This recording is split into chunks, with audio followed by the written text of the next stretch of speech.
एक last question करते हैं, देन वेव्स स्टार्ट करते हैं ना। ये क्वेश्चन बताना जरूरी है कि अब नहीं, आज नहीं होगा डिस्कशन, आज वेव शुरू करेंगे।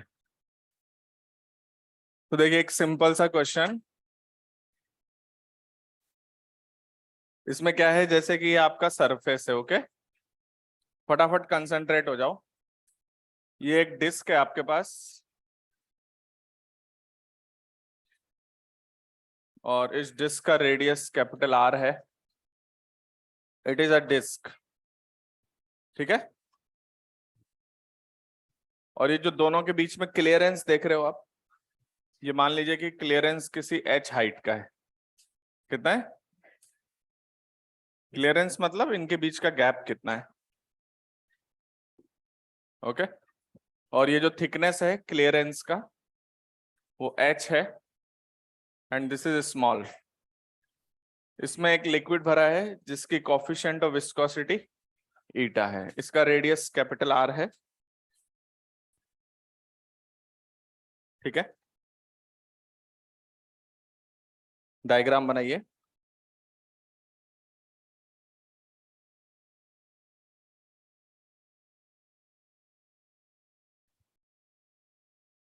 तो एक डिस्क है, उसको आपने क्या किया, जमीन के ऊपर एक लिक्विड की लेयर बिछी हुई है, कोई लुब्रिकेंट बिछा रखा है आपने, और उसके ऊपर हम इसको घुमा देंगे अभी, ठीक है।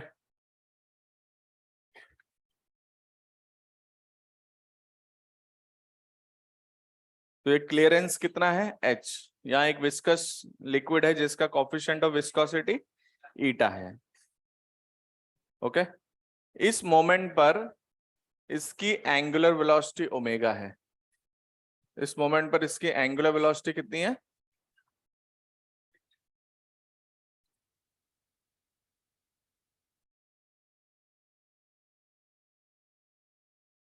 देखिए, find out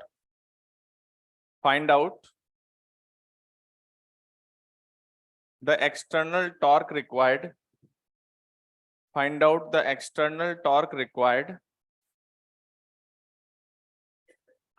to rotate,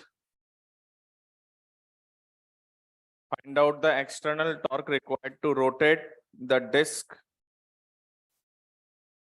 with constant angular velocity, with constant angular velocity omega, with constant angular velocity omega, ठीक है। अभी इधर देखिए, सबसे पहला पॉइंट, जब आप इसको घुमा रहे हैं तो आपको ये बात समझ में आ रहा होगा कि जब ये ओमेगा से घूम रहा है, क्वेश्चन पूछ रहा है कितना एक्सटर्नल टॉर्क चाहिए इसको इसी एक्सिस के अबाउट, कि ताकि हम इसको कांस्टेंट ओमेगा से घुमा सके। अच्छा, क्वेश्चन ऐसा भी हो सकता है कि हमने इसको ओमेगा दे के छोड़ दिया, कोई एक्सटर्नल टॉर्क नहीं है, हमने क्या दे के छोड़ दिया, ओमेगा दे के छोड़ दिया, तो उसके करस्पॉन्डिंग तो पहले हम डिस्कस करेंगे विस्कस टॉर्क। क्या डिस्कस करेंगे? तो एक बात बताइए, विस्कस टॉर्क निकालने के लिए पहले आपको विस्कस फोर्स चाहिए, और विस्कस फोर्स में जो शियर स्ट्रेस होता है that depends on velocity gradient. तो शियर स्ट्रेस जो है that is equal to eta times d v by d y. कितने लोगों को दिख रहा है कि यहाँ पर जो लिक्विड होगा इस एक्सिस से जितना दूर होगा वो डिस्क के साथ साथ घूमेगा। तो जैसे कि अगर हम इसकी बात करें तो ये रेस्ट पर है, इससे x डिस्टेंस आगे वाले की बात करें तो इसकी वेलोसिटी ओमेगा x है, और उसके नीचे वाला जो लिक्विड है वो क्या है, रेस्ट पर। तो यहाँ जमीन पे तो रेस्ट पर है, और ऊपर डिस्क के साथ जो घूम रहा है उसकी वेलोसिटी कितनी है, ओमेगा x। x बढ़ाएंगे तो ओमेगा x बढ़ता जाएगा। तो आप यहां से किसी भी स्मॉल r डिस्टेंस पर जाएंगे तो वहां पर वेलोसिटी मिलेगी v, और नीचे होगी वेलोसिटी। तो आप ऐसे समझो कि नीचे लेयर है और इसकी वेलोसिटी यूं v है, तो जो v वाला होगा उसके अकॉर्डिंग जो वेलोसिटी ग्रेडियंट आएगा that is v upon h। कितना आएगा, v अपॉन h। बात समझ गए? और यहां पर इसका वेलोसिटी ग्रेडियंट फिक्स नहीं है, अलग अलग दूरी पर वेलोसिटी ग्रेडियंट भी अलग अलग है। यस और नो? पहला पॉइंट समझ में? तो यहां से अगर हम लोग जाते हैं स्मॉल r डिस्टेंस पर, तो स्मॉल r डिस्टेंस पर यहां वाले की जो वेलोसिटी होगी वो अंदर की ओर होगी, कितनी होगी, ओमेगा आर, अगर आर डिस्टेंस पे जाते हैं। अब इसको ऐसे देखो, ऊपर की वेलोसिटी है ओमेगा आर और नीचे जमीन पर वेलोसिटी है 0, then what is d v by d y, that is v by h, v minus 0 upon h, तो that is equals to omega r by h. ये क्वेश्चन सिर्फ इसलिए कराया मैंने ताकि आपको ये पता चल जाए कि अलग अलग वेलोसिटी के हिसाब से ग्रेडियंट अलग अलग आ सकता है। बात समझ गए? अब मुझे बताइए, ये वाला ऐसे घूम रहा है यूं, तो ऐसा करते हैं, हम आपको टॉप व्यू दिखाते हैं। टॉप से आप देख रहे हैं इधर, और इसकी एंगुलर वेलोसिटी कितनी है ओमेगा, और यहां से आर डिस्टेंस वालों की सबकी वेलोसिटी कितनी है, इन सबकी वेलोसिटी ओमेगा आर है। क्या ये मेंटेन हम मान सकते हैं आर से आर प्लस डी आर तक? लेकिन उसके आगे तो क्या हो जाएगा, लगातार वेरी करेगा। तो आप कहां पर चले गए, आर से लेके आर प्लस डी आर। अब आप ऐसे समझना, ये जो डिस्क है ना, इसके पीछे लिक्विड है और उसके पीछे जमीन है, तो जमीन तो रुकी हुई है और ये लिक्विड सारा वी वेलोसिटी से यूं घूम रहा है।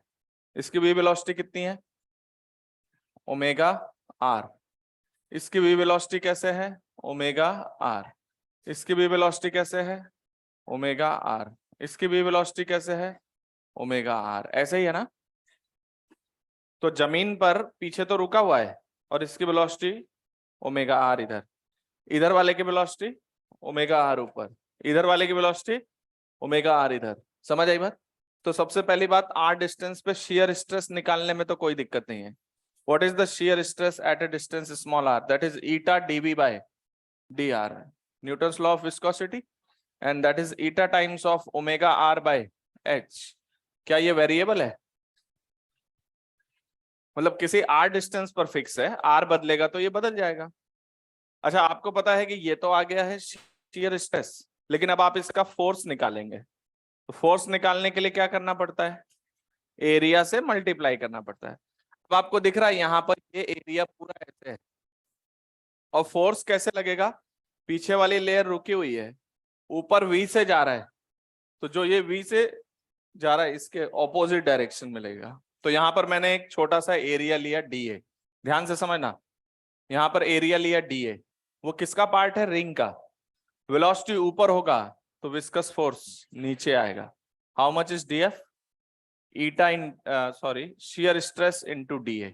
बोलिए, यहां वाला ऐसे होगा, यहां वाला ये ऐसे होगा। सही बोल रहा हूं क्या मैं? शियर स्ट्रेस यहां पर, यहां वाला इस डायरेक्शन में होगा, that is shear stress into D A. इधर वाला, इसकी वेलोसिटी नीचे है तो इसका ऊपर जाएगा। कितने लोगों को दिखा कि ये shear stress into D A आमने सामने वाले उड़ा रहे हैं एक दूसरे को, इधर वाला और इधर वाला।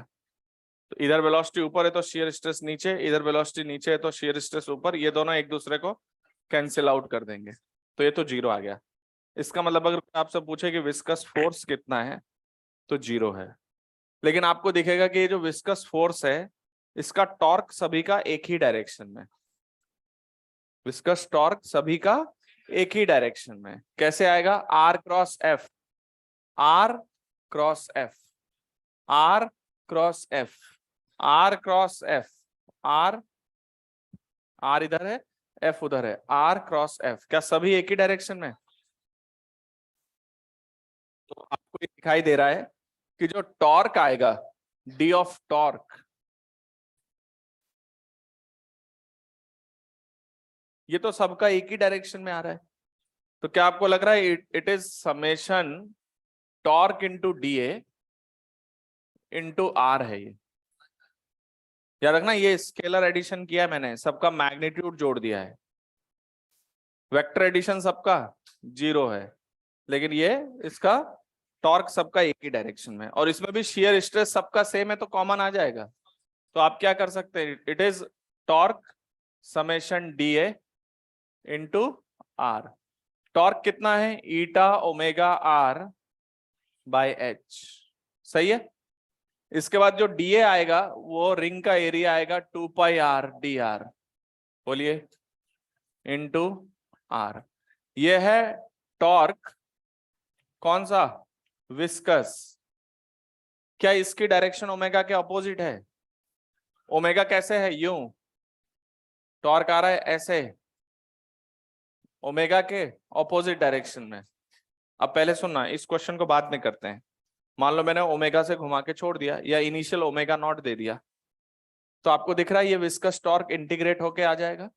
चलो पहले इसका इंटीग्रेशन भी कर देते हैं। 0 से लेके कैपिटल आर, इसके रेडियस तक इंटीग्रेट कर दिया। कितना आएगा torque viscous? That is eta 2 pi omega upon H, ये है। और आर क्यूब का इंटीग्रेशन आर पावर 4 अपॉन 4। क्या ये टॉर्क ओमेगा के ऑपोजिट डायरेक्शन में? तो अगर क्वेश्चन आपसे कह देता है, 1 मिनट पेन बंद करो, सुनो पहले बात को। अगर मैंने इसको ओमेगा नॉट दे के छोड़ा होता, तो आपको दिख रहा है ये ओमेगा कांस्टेंट नहीं रहेगा। और आपका विस्कस टॉर्क किस पर डिपेंडेंट है? ओमेगा पर डिपेंडेंट है। तो जैसे ही ओमेगा नॉट से थोड़ा सा धीमा होगा, टॉर्क बदल जाएगा। तो इसका टॉर्क वेरिएबल है या नहीं? सही है। तो मान लो मैंने ओमेगा नॉट से छोड़ दिया घुमाकर, तो आप क्या करेंगे, किसी ओमेगा पर ये टॉर्क लगेगा और इसको आप लिख देंगे आई अल्फा के बराबर। Torque equals to I alpha, ये पढ़ा हुआ है आपका। तो torque equals to I alpha करते अल्फा आ जाएगा। अल्फा जो है वो ओमेगा के ऑपोजिट डायरेक्शन में है, तो ओमेगा प्लस में मानेंगे तो अल्फा माइनस में लिखेंगे। लेकिन alpha is depending on omega, तो अल्फा कांस्टेंट नहीं है। तो ओमेगा बराबर omega naught plus alpha T, ये फॉर्मूला यूज। तो आपको क्या करना है, अगर मैंने ये पूछ लिया बताइए ये कितना चक्कर लगा के या कितना एंगल घूम के रुक जाएगा, तो आप अल्फा को लिखेंगे omega D omega by D theta. Omega D omega by D theta रख के इंटीग्रेट मार देना, उससे आपको पता चल जाएगा कि कितना एंगल घूमने के बाद रुकेगा। टाइम हम नहीं पूछेंगे ओमेगा रुकने का, क्योंकि जब आप इसका एक्सप्रेशन देखेंगे, तो अगर मैं इसको आई अल्फा लिख के यहाँ अल्फा को ओमेगा बाई डी टी लिखता हूं, तो ये ओमेगा नीचे जाएगा ना, ओमेगा नीचे जाएगा, इंटीग्रेशन होके आएगा लॉग ओमेगा। इसलिए हम 0 होने की बात आपसे नहीं करेंगे। तो हम कहेंगे बताइए इसका ओमेगा आधा होने में कितना टाइम लगेगा। क्या पूछेंगे, ओमेगा आधा होने में कितना टाइम लगेगा, 1/4 होने में कितना टाइम लगेगा। तो ये विस्कस टॉर्क को आई अल्फा लिख के अल्फा को D omega by D T लिख के आप सॉल्व कर सकते हैं। बात समझ गए? अब मैंने यहाँ पे क्या पूछा है, इसको इसी ओमेगा से घुमाते रहना है। तो आपको दिख रहा है ये विस्कस टॉर्क जो है in opposite direction of omega vector है। क्या ये वेलोसिटी नहीं, ओमेगा, ओमेगा वेक्टर आउटसाइड है, टॉर्क इनसाइड है, तो ये उसके ऑपोजिट डायरेक्शन में। अब आप मुझसे पूछ रहे हैं कि सर इसको ओमेगा से घुमाने के लिए कितना एक्सटर्नल टॉर्क चाहिए। तो external torque plus viscous torque मिलाकर 0 आना चाहिए। क्या आना चाहिए? तो एक्सटर्नल टॉर्क जो है आपका वो किसके बराबर आ जाएगा, माइनस ऑफ विस्कस टॉर्क के बराबर आ जाएगा। ये आपका विस्कस टॉर्क ये रहा, इसका मैग्नीट्यूड आपके पास है। यानी इतना ही टॉर्क चाहिए आपको, equal in magnitude and opposite in, यानी जिधर आप ओमेगा से घुमा रहे हैं उधर इतना टॉर्क दे दें, इसका ओमेगा मेंटेन रहेगा। बात समझे कि नहीं? तो ये मेरा बताने का पर्पज इसलिए है ताकि अगर आपका वेलोसिटी वेरिएबल जा रहा है तो आपका शियर स्ट्रेस भी वेरिएबल आएगा और उसके अकॉर्डिंग एलिमेंट पे वर्कआउट होगा। ऐसा क्वेश्चन आपने सेशन में देखा होगा, एक जमीन पे डिस्क को घुमा दिया, इरोडो का क्वेश्चन है, जमीन पे एक डिस्क को घुमा दिया है, तो एट ए डिस्टेंस आर पर जाके वो पूछ रहा है बताइए कितना एंगल घूमकर रुक जाएगा वो। बात समझ गए क्या? तो इसको नोट कर लीजिए। And the last point, Reynolds number. कहाँ गए रेनॉल्ड्स नंबर वाले? अभी बता रहे हैं। नहीं नहीं, अच्छी बात है, जागरूक होना अच्छी बात है।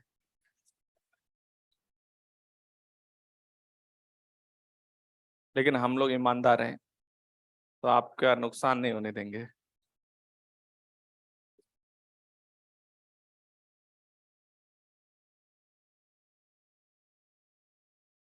हालांकि रेनॉल्ड्स नंबर कहीं सिलेबस में मेंशन नहीं है, ये भी आप ध्यान रखें, बट कभी आ जाए तो छोटा सा पॉइंट है तो डिस्कस कर लेते हैं उस पर।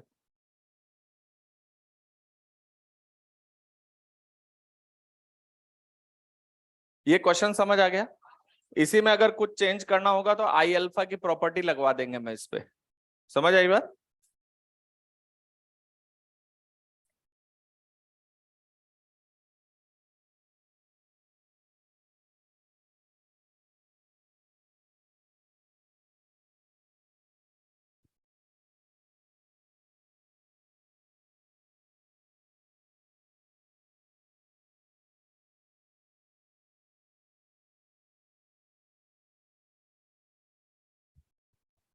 Everyone clear?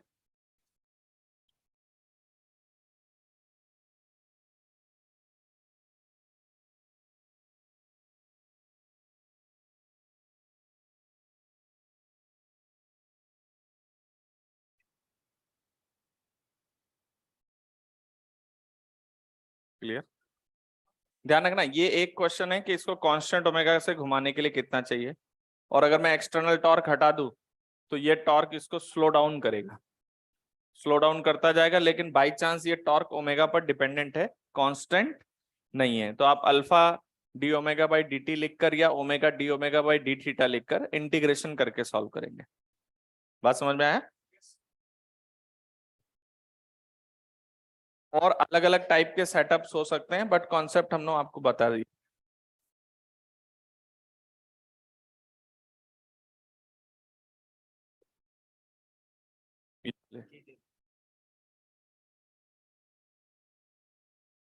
हटानी है क्या?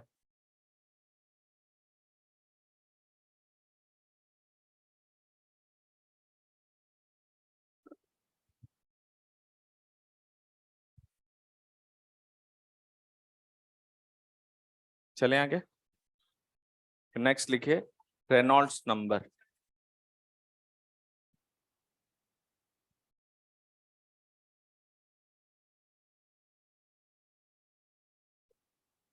ये डायग्राम बस,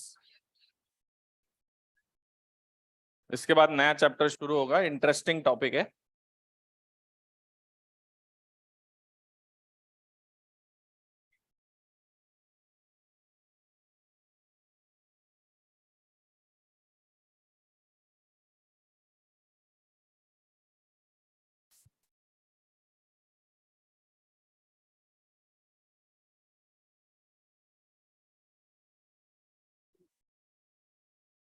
देखिए रेनॉल्ड्स नंबर,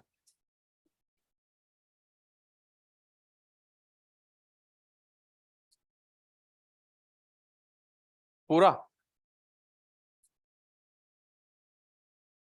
पूरा साफ कर दे। नहीं 2 मिनट अभी ये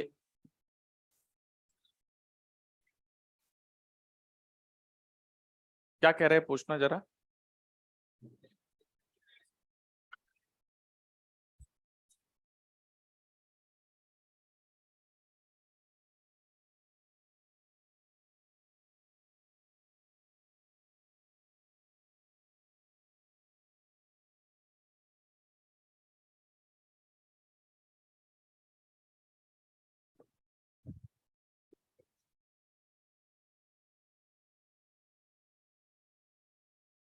देखिए जो रेनॉल्ड्स नंबर है वो बेसिकली आया कहाँ से, कैसे आया, ये सब एक्सपेरिमेंट का पार्ट है।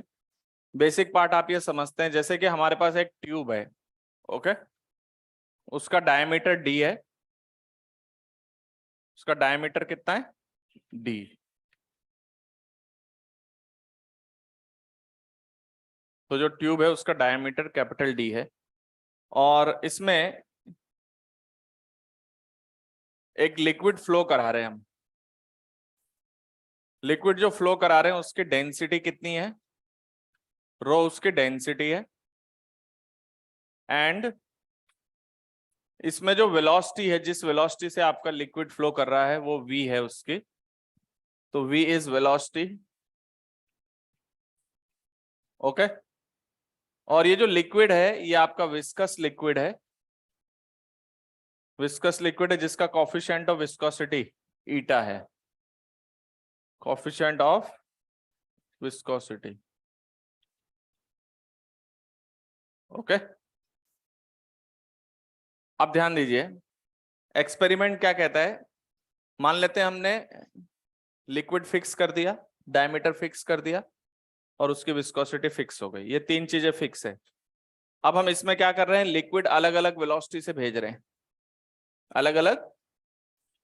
तो पता चलता है कि जब तक स्लो स्पीड से हैं तो क्या होता है कि ये जो फ्लो है वो आपका स्टेडी फ्लो है। कैसा है? Steady flow. ये एक्सपेरिमेंटल पार्ट है। तो जब आप इसमें से फ्लो करवा रहे हैं लिक्विड, तो जैसे आपने जीरो वेलोसिटी से धीरे धीरे स्पीड बढ़ाया, तो इसमें जो फ्लो है वो स्टेडी फ्लो है, जिसको लैमिनार फ्लो भी कहा जाता है। क्या कहा जाता है? लैमिनार फ्लो, स्टेडी फ्लो, जो हमने पहले दिन पढ़ाया था। ठीक है। अब क्या हो रहा है, वेलोसिटी बढ़ाते जा रहे हैं, बढ़ाते जा रहे हैं, बढ़ाते जा रहे हैं, तो एक वेलोसिटी ऐसी आई जिसके बाद ये फ्लो आपका स्टेडी फ्लो नहीं हुआ, ये टर्बुलेंट फ्लो बन गया। क्या बन गया? तो ऐसे जो मैं सीधा सीधा बना रहा हूं ये स्टेडी फ्लो को शो करता है। अगर मैं फ्लो को ऐसा शो करूं ना, जब बहुत ज्यादा स्पीड बढ़ जाएगी तो पता चल रहा है कि लिक्विड का पार्टिकल या फ्लूइड का पार्टिकल ऐसे ऐसे करके कहीं भी जा रहा है। बात समझ रहे हो? ये टर्बुलेंट फ्लो हो गया। कौन सा? तो जिस वेलोसिटी के बाद ये टर्बुलेंट फ्लो बनने लगेगा उसको कहा जाता है क्रिटिकल वेलोसिटी, या वो वेलोसिटी जिस पर ये लैमिनार फ्लो से टर्बुलेंट फ्लो में कन्वर्ट हो जाएगा उसको हम क्या कहेंगे? समझ आई बात? अब इसको जैसे हमने इस गिवन पाइप में given liquid given coefficient of viscosity पर वी बदल बदल के चेक कर रहे हैं, तो वो आपके पास पता चल रहा है कि किस कंडीशन पे ये लेमिनार से किस में कन्वर्ट हो रहा है, टर्बुलेंट। अब मान लीजिए हमने डायमीटर चेंज कर दिया, लिक्विड सेम रखा, तो वो वी की वैल्यू कुछ और आ रही है। बात समझ में है? या मान लीजिए आपने लिक्विड बदल दिया, पाइप वही है, तो भी हो सकता है कोई वी अलग वैल्यू आ रही है। बात समझ गए? तो उसको डिफाइन करने के लिए एक्सपेरिमेंटली एक नंबर डिफाइन किया गया। तो ये आपका कौन सा फ्लो दिख रहा है? लैमिनार या स्टेडी फ्लो। ओके। और इधर जो है ये आपका टर्बुलेंट फ्लो। तो जिस वेलोसिटी पर ये लेमिनार से टर्बुलेंट बनेगा उसको कहते हैं क्रिटिकल वेलोसिटी। अब जब आप किसी वेलोसिटी पे पार करेंगे ना, तो एक नंबर निकाला गया, Reynolds number, that is your rho V D upon eta. ये एक नंबर निकाला गया। तो ये देखा गया कि जब तक ये नंबर किसी गिवन कंडीशन में, ये सब एक्सपेरिमेंटली निकाला गया, ठीक है, जब तक ये नंबर 2000 से कम रहता है, किससे? 2000 से कम रहता है तो फ्लो आपका स्टेडी है।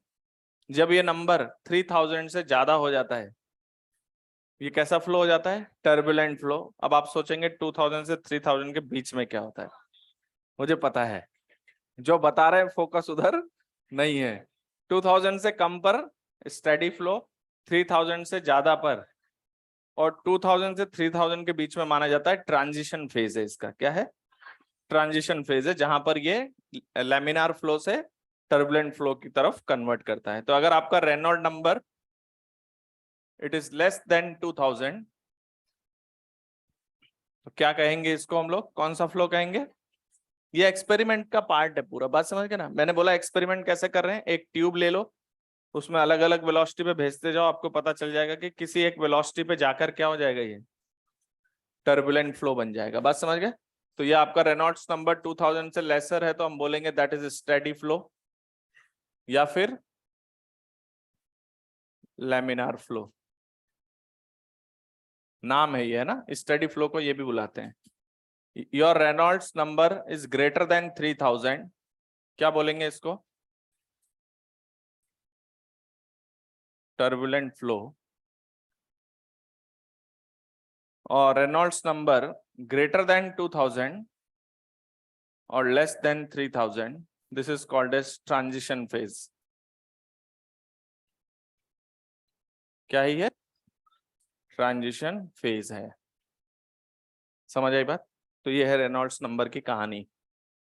तो अब आपको कुछ नहीं करना है, velocity, diameter, coefficient of viscosity और उसकी डेंसिटी ये रख के चेक करना है कि ये 2000 से कम आ रहा है कि ज्यादा आ रहा है। इधर तो 3000 से ज्यादा है और 2000 से कम है, तो 2000 से कम पर स्टेडी फ्लो, 3000 से ज्यादा पर टर्बुलेंट फ्लो, और इस बीच में ट्रांजिशन फेज कहा जाता है।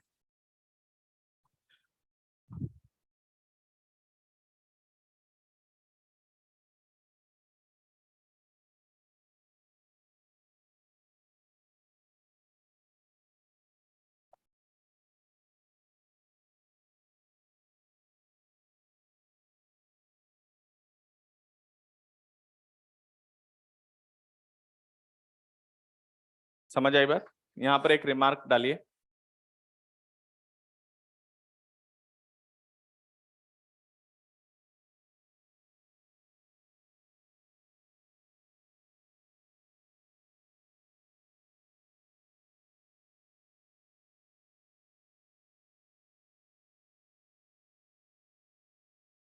देखो critical velocity, critical velocity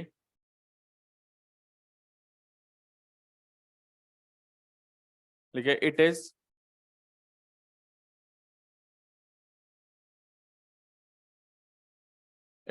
the velocity at which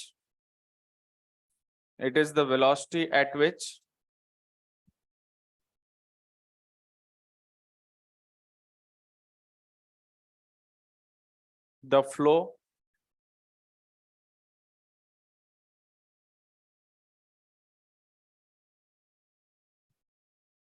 converts into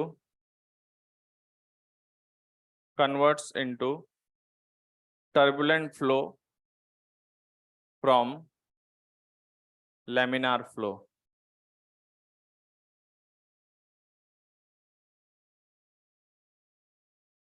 ये एक डेफिनेशन है कि जिस पर क्या होगा, ये लेमिनार से किस पे चेंज हो जाएगा, टर्बुलेंट फ्लो में चेंज हो जाएगा। उसको हम क्या बोलते हैं, क्रिटिकल वेलोसिटी। बात समझ में आए कि नहीं? तो आगे बढ़े हम लोग।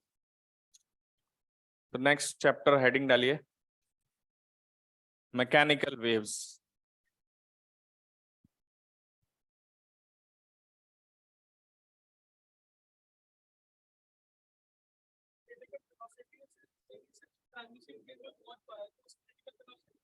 नहीं, जिस मिनिमम वेलोसिटी पर ट्रांजिशन शुरू हो जाएगा उसी को बोल देंगे। जहां से अब आप स्टेडी नहीं बोल पाएंगे, वो टर्बुलेंट की ओर जाता जाएगा, मतलब स्टेडी फ्लो की लास्ट लिमिट हो जाएगी। नेक्स्ट हेडिंग डालिए, मैकेनिकल वेव्स। ये आपका नया चैप्टर है।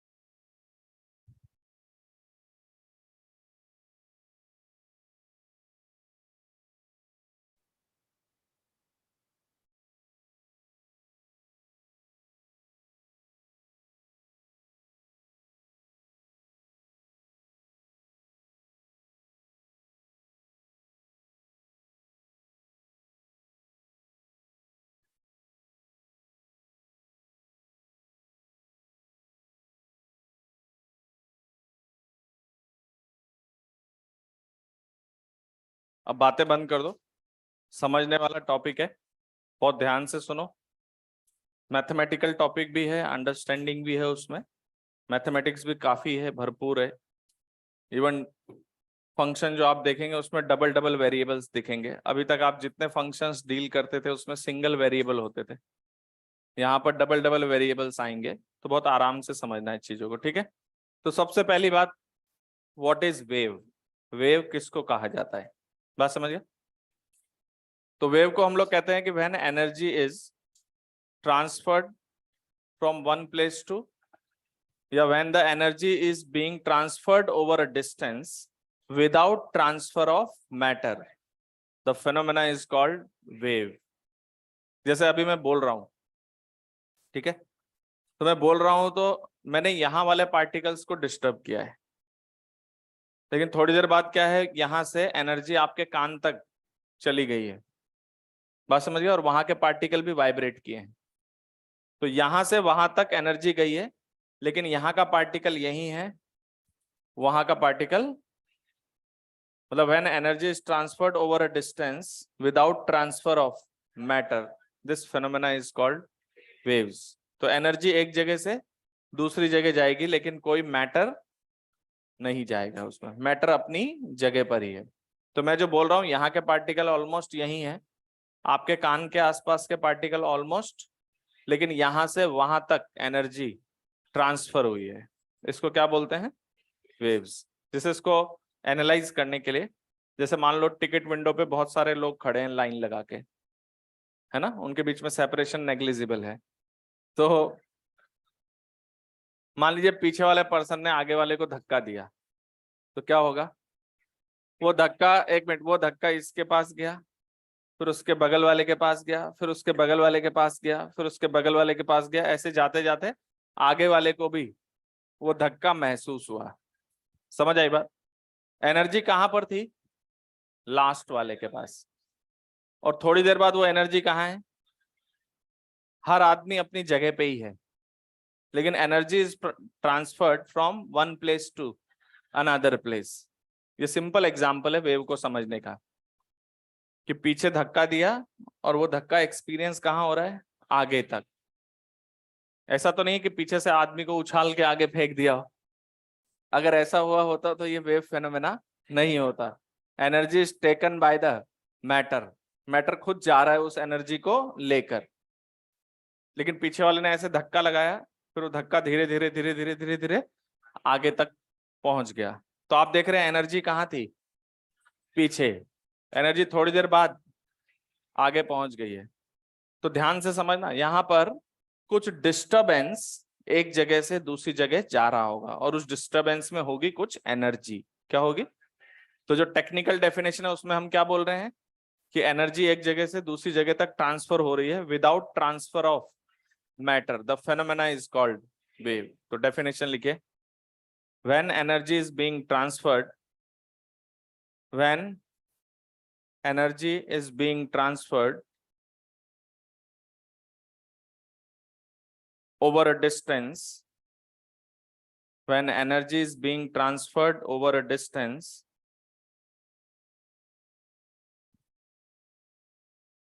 when energy is being transferred over a distance without transfer of matter, without transfer of matter,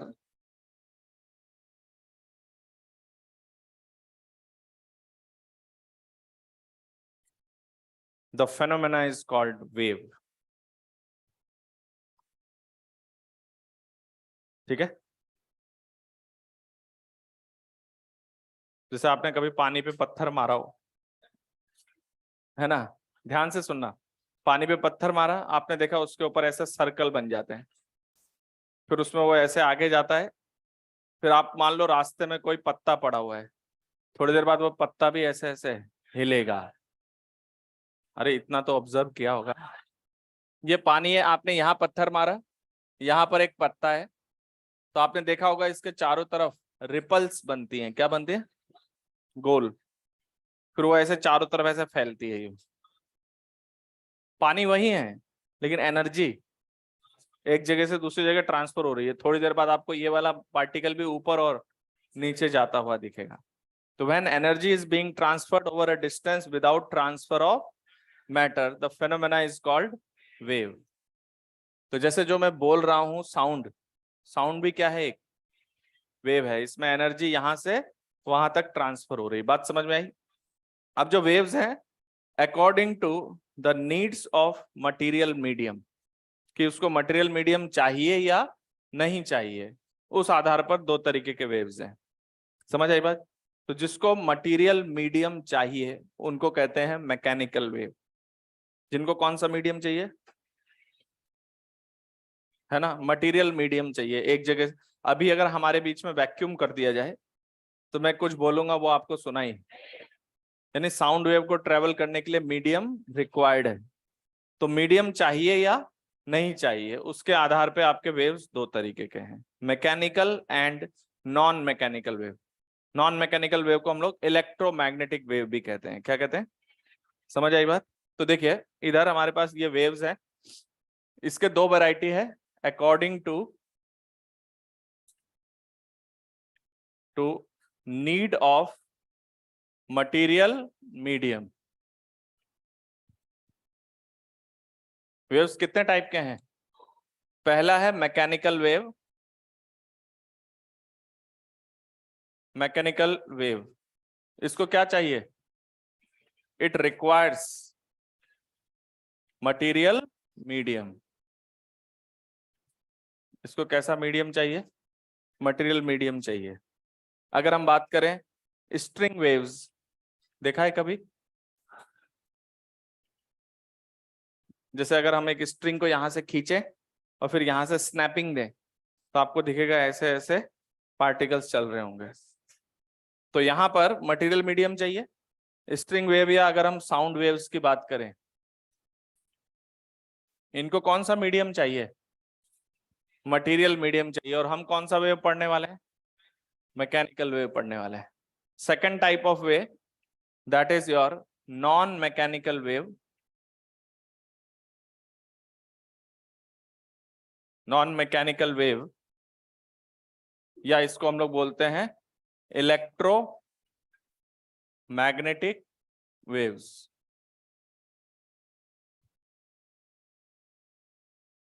समझ आई बात? तो ये हमारे पास नॉन मैकेनिकल वेव या electromagnetic wave, it does not require medium. बात समझे कि नहीं? अगर हम इनमें बात करें जिनमें मटेरियल मीडियम रिक्वायर्ड है, उसमें मैकेनिकल एनर्जी जाएगी, और इलेक्ट्रोमैग्नेटिक वेव में इलेक्ट्रिक फील्ड और मैग्नेटिक फील्ड की एनर्जी एक जगह से दूसरी जगह तक प्रोपगेट करेगी। बात समझ गए? तो यहाँ पर मैकेनिकल एनर्जी है और यहाँ पर इलेक्ट्रोमैग्नेटिक एनर्जी है जो एक जगह से दूसरी जगह तक जाएगी। बात समझ गए? इलेक्ट्रोमैग्नेटिक वेव को मटेरियल मीडियम नहीं चाहिए, जबकि मैकेनिकल वेव्स को मटेरियल मीडियम चाहिए। तो हमारा जो आगे चैप्टर ओपन हम कर रहे हैं वो बात कर रहे हैं मैकेनिकल वेव्स का।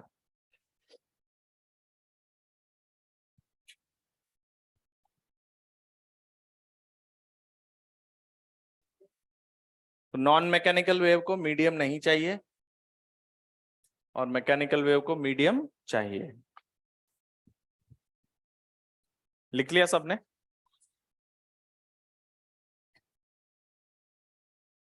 तो मैकेनिकल वेव को मीडियम चाहिए और इलेक्ट्रोमैग्नेटिक वेव को मीडियम नहीं चाहिए। लेकिन आप ये बात जानते हो कि इलेक्ट्रोमैग्नेटिक वेव मीडियम में भी ट्रेवल कर सकती है, लेकिन उसको मीडियम की रिक्वायरमेंट नहीं है। समझ आई बात?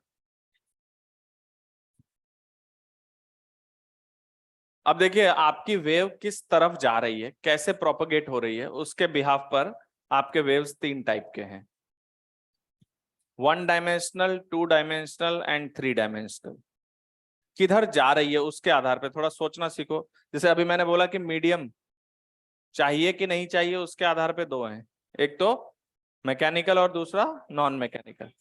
अब वेव किधर जा रही है उसके हिसाब से, तो जैसे एक स्ट्रिंग वेव लिया मैंने, ऐसे मैंने यहां पर स्नैपिंग की तो यहां से एनर्जी, तो एनर्जी यूं जा रही है। हम एनर्जी के प्रोपगेशन की बात करें कि किधर एनर्जी जा रही है, पार्टिकल हो सकता है ऊपर नीचे जा रहे हो, कुछ भी कर रहे हो, उसकी बात अभी हम करेंगे, लेकिन एनर्जी किधर जा रही है उसके बिहाफ पर हमारे पास तीन तरीके, किस डायरेक्शन में जा रही है उसके बिहाफ पर हम तीन टाइप का बोलेंगे कि 1 डायमेंशन में जा रही होगी, या 2 डायमेंशन में जा रही होगी, या 3 डायमेंशन। ठीक है, इसको लिखने में टाइम वेस्ट नहीं करेंगे। 1 डायमेंशन का मतलब होगा रेक्टिलिनियर। जैसे एक स्ट्रिंग हमने खींचा, इधर से स्नैपिंग कर रहे हैं, उस स्ट्रिंग के लेंथ के अलोंग जा रही है एनर्जी। सही बात है, ये 1 डायमेंशनल है। जो वाटर सरफेस पे जब आपने पत्थर मारा था तो उस सरफेस पे आपने देखा था ऐसे गोल सा बन गया था, और वो एनर्जी ऐसे चारों तरफ उसके प्लेन में डिस्ट्रीब्यूट हो रही है। तो अगर ये एनर्जी जो प्रोपगेट हो रही है वो एक प्लेनर मोशन में, मतलब वेव आपका एक प्लेन में मूव कर रहा है, समझ में आई बात? तो उसको बोलते हैं 2 डायमेंशनल। और मैं अभी बोल रहा हूं उसकी एनर्जी इधर भी जा रही है, इधर भी जा रही है, इधर भी जा रही है, चारों तरफ जा रही है। तो अगर वो 3D में जाती है तो 3 डायमेंशनल। तो 1 डायमेंशनल, 2 डायमेंशनल और 3 डायमेंशनल। 1 डायमेंशनल मतलब एक लाइन के अलोंग, 2 डायमेंशनल मतलब एक प्लेन में, 3 डायमेंशनल मतलब, समझ में आई बात? तो आप लिखना चाहें तो लिख सकते हैं 1 डायमेंशनल वेव जो होगी उसमें होगा रेक्टिलिनियर प्रोपगेशन। ये वेव की बात हो रही है। प्रोपगेशन शब्द का मतलब समझते हो? जाना। दूसरा 2 डायमेंशनल का मतलब इन अ प्लेन, और 3 डायमेंशनल वेव की अगर हम बात करें तो इन 3D में मूव करेगी इन स्पेस। स्पेस का मतलब समझ रहे हो ना, चारों तरफ। जैसे अगर हम एग्जांपल लें रेक्टिलिनियर मोशन, स्ट्रिंग वेव, अगर हम एक स्ट्रिंग में ले जा रहे हैं, प्लेन में बात करें तो ripples on water surface, ripples on water surface. Sound wave की अगर हम बात करें तो अगर हम चारों तरफ भेज रहे हैं, मैं ऐसा नहीं कह रहा हूं कि साउंड वेव हमेशा क्या है, अगर आप एक लाइन में ले जा रहे हैं तो वो मैं आपको एग्जांपल बता रहा हूं कि जो चारों तरफ जा रही है वो 3D हो गया, जो एक प्लेन में जा रहा है वो 2D हो गया, और एक जो सीधा लाइन में जा रहा है वो 1D हो गया। बात समझ गए? अब देखिए हम लोग जो बात कर रहे हैं कि जो आपका वेव प्रोपगेट करेगा, तो देखिए एनर्जी ले जाने वाले अगर मैकेनिकल वेव में हम बात करें तो मीडियम के पार्टिकल्स हैं। तो जैसे इधर से इधर एनर्जी गई, इधर से इधर गई, इधर से इधर गई, तो मान लीजिए आपका वेव इधर जा रहा है। अब आप समझने लगे वेव इधर जाने का मतलब क्या है, इससे इधर ट्रांसफर हो रहा है, और इस ट्रांसफर में जो एनर्जी है वो किसी डिस्टरबेंस के थ्रू जाएगी। किसके थ्रू भाई? एनर्जी तो उसका हम पार्ट कैलकुलेट कर लेंगे कि उस डिस्टरबेंस में एनर्जी कितनी है। तो वो जो डिस्टरबेंस है वो एक डिस्प्लेसमेंट है। क्या है?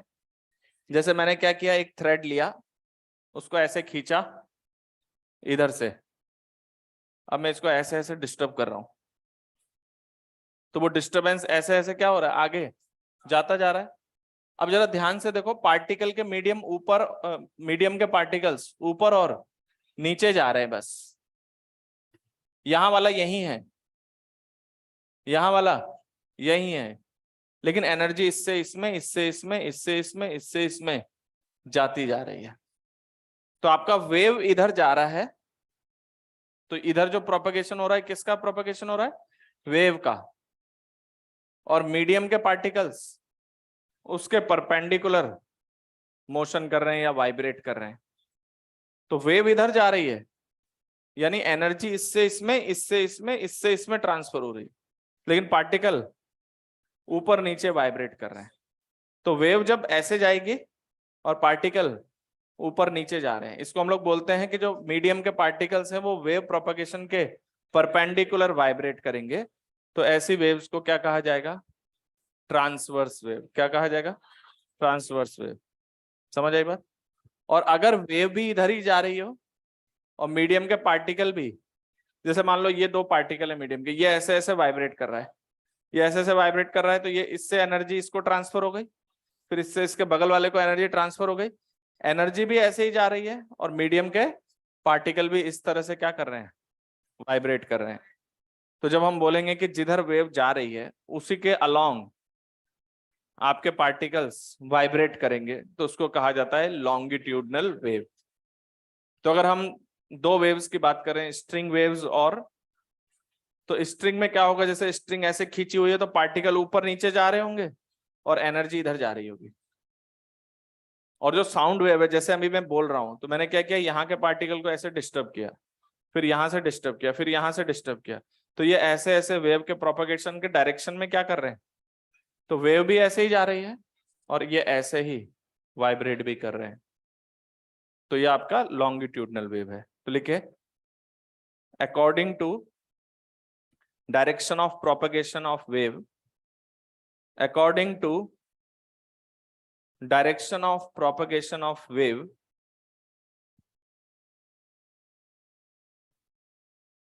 according to the direction of propagation of wave and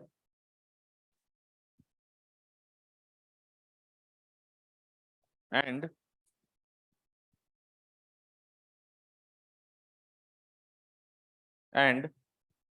direction of vibration of particles and direction of vibration of particles of medium, the waves are of two types. The waves are of two types. ठीक है?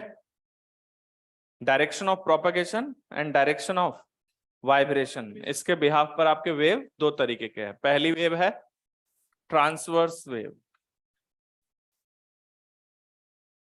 Transverse wave, इसमें जो है लिखिए transverse wave, इसमें लिखो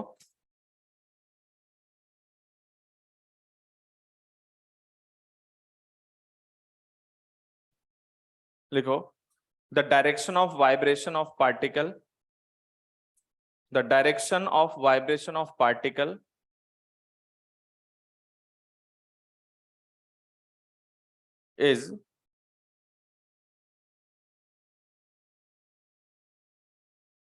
is perpendicular to the direction of propagation of wave.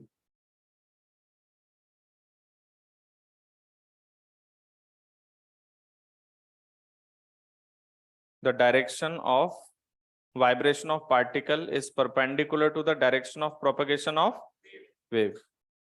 ठीक है, तो जैसे आपकी वेव इधर जा रही है, वेव जाने का मतलब समझ रहे हो, एनर्जी किस ओर जाएगी या डिस्टरबेंस किधर जाएगा, तो वेव प्रोपगेशन की डायरेक्शन ये है।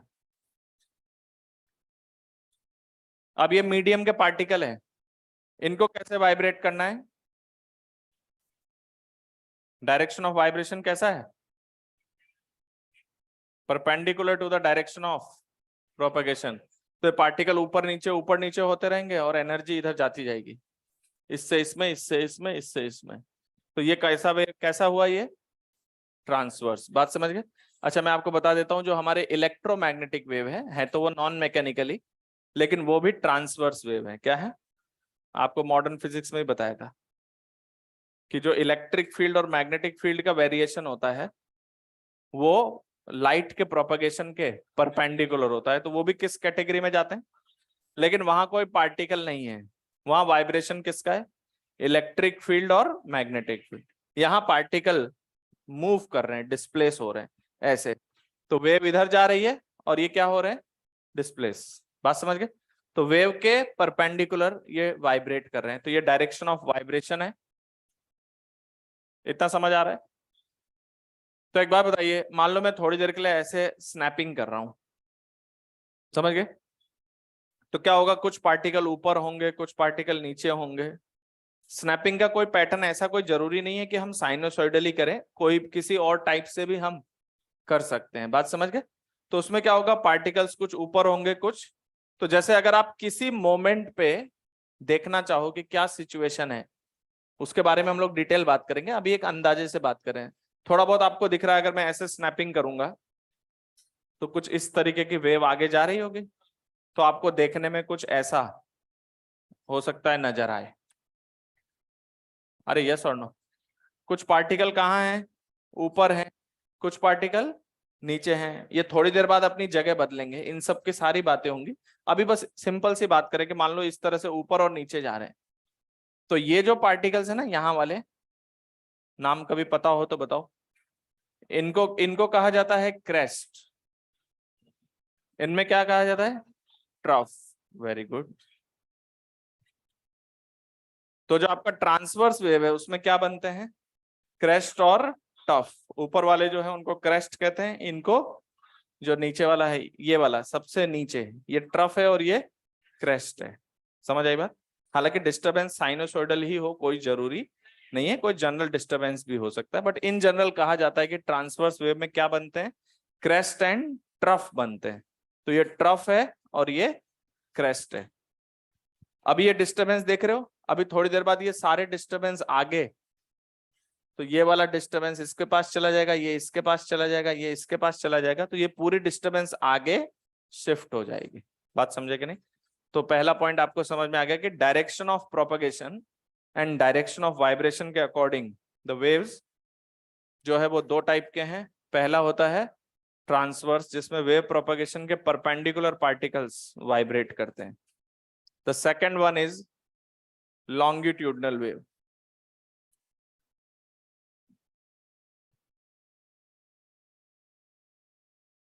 इसका एग्जाम्पल क्या है ट्रांसवर्स वेव का, स्ट्रिंग वेव्स। क्या है, स्ट्रिंग वेव्स। तो जो आपकी स्ट्रिंग वेव्स हैं वो क्या है? ट्रांसवर्स वेव है। सेकंड है longitudinal waves.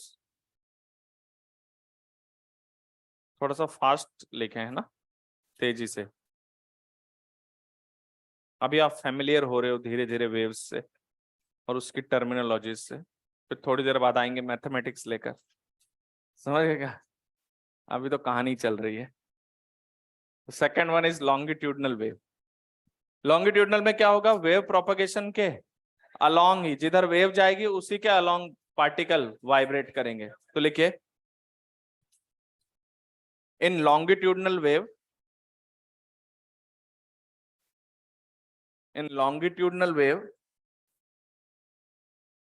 the vibration of particles, in longitudinal waves the vibration of particles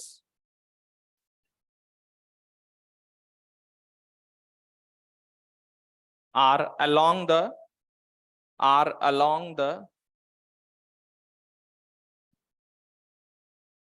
direction of propagation of wave, are along the direction of propagation of wave।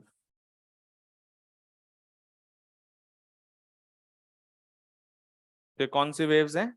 Longitudinal. जैसे कि ये medium के particle हैं, show कर रहे हैं हम ऐसे लाइन बना के, ये मीडियम के पार्टिकल्स हैं अभी। अब आपको पता है एनर्जी किधर जानी है, ऐसे। तो ये क्या है? Direction of propagation, direction of propagation. और मीडियम के पार्टिकल भी इसी डायरेक्शन में वाइब्रेट करेंगे। कोई ऐसे मत समझना कि ऊपर और नीचे बना रहे हैं, ये यहां बनाएंगे तो अच्छा नहीं लगेगा। ये ऐसे वाइब्रेट कर रहा है, ये भी ऐसे वाइब्रेट कर रहा है, ये भी ऐसे वाइब्रेट कर रहा है, ये भी ऐसे वाइब्रेट कर रहा है, पर ये सब अपनी ऑलमोस्ट जगह पे ही है और एनर्जी एक जगह से। तो ये along the direction of propagation of wave vibrate कर रहे हैं। तो this is the direction of vibration. तो ये कौन सी वेव्स हैं? Longitudinal waves. इनमें क्या होता है पता है? जब लॉन्गिट्यूडनल वेव इस तरह से मीडियम के पार्टिकल ऐसे वाइब्रेट कर रहे हैं और वेव भी इधर ही जा रही है, तो ये मीडियम में क्या करते हैं? कहीं कंप्रेशन बनाते हैं, यानी कहीं का प्रेशर इक्विलिब्रियम प्रेशर से ज्यादा हो जाता है, कहीं रेयरफेक्शन बनाते हैं जहां का प्रेशर इक्विलिब्रियम प्रेशर से कम हो जाता है। तो क्या होगा? जैसे ये आगे जाएंगे तो इनके वाइब्रेशन की वजह से अगर मैं किसी मोमेंट पर स्टडी करूं, तो मान लीजिए किसी जगह पर ऐसे पार्टिकल्स के मीडियम बहुत पास पास आ गए हैं, फिर कहीं दूर दूर हैं, समझ लो, फिर कहीं पे बहुत ज्यादा पास पास है, फिर ऐसे दूर दूर है। तो जहां पास पास दिख रहे हैं, जहां दूर दूर दिख रहे हैं, कंप्रेशन का मतलब है वहां का प्रेशर इक्विलिब्रियम प्रेशर से ज्यादा होगा, रेयरफेक्शन मतलब कम होगा। तो इनको बोलेंगे हम कंप्रेशन, और इनको क्या बोलेंगे जो दूर दूर दिखाई दे रहे हैं? रेयरफेक्शन। ये सब तो पढ़ा होगा बचपन में कभी। अभी हम लोग मैथमेटिकली पूरा कैलकुलेशन बताएंगे आपको, कैसे प्रेशर कितना है, कहां पर ज्यादा है, कहां पर कम है, वो सारी कैलकुलेशंस आएंगी आपके पास। अभी इतना समझना है कि ट्रांसवर्स में जब वेव जा रही है तो क्रेस्ट और ट्रफ बन रहे हैं, और लॉन्गिट्यूडनल वेव में कंप्रेशन एंड रेयरफेक्शन बन रहा है। प्रॉपर मैथमेटिकल एनालिसिस आराम से अभी थोड़ी देर बाद आएगा, आज नहीं आएगा, थोड़ा टाइम लगेगा उसमें। तो लॉन्गिट्यूडनल वेव का एग्जांपल साउंड वेव्स। तो ये जो साउंड वेव्स हैं वो लॉन्गिट्यूडनल वेव है। तो मैकेनिकल वेव में आप समझ गए, दो चीजें पढ़ाएंगे हम, string waves and sound waves. तो उधर ट्रांसवर्स वेव है और इधर लॉन्गिट्यूडनल वेव्स। दोनों में फर्क क्या है समझ में आ रहा है? ट्रांसवर्स वेव में पार्टिकल जो है प्रोपगेशन के परपेंडिकुलर वाइब्रेट करेंगे, और लॉन्गिट्यूडनल वेव में मीडियम के particle along the propagation vibrate करेंगे।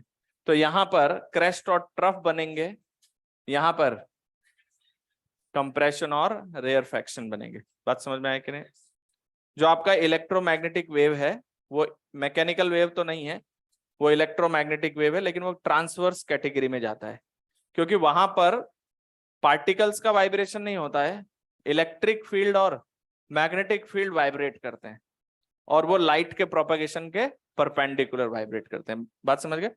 तो हम लोग अब आगे बढ़ते हैं, इसको मिटा दो, इतना समझ में आया है? तो ट्रांसवर्स वेव में क्या बनेगा? क्रेस्ट और ट्रफ।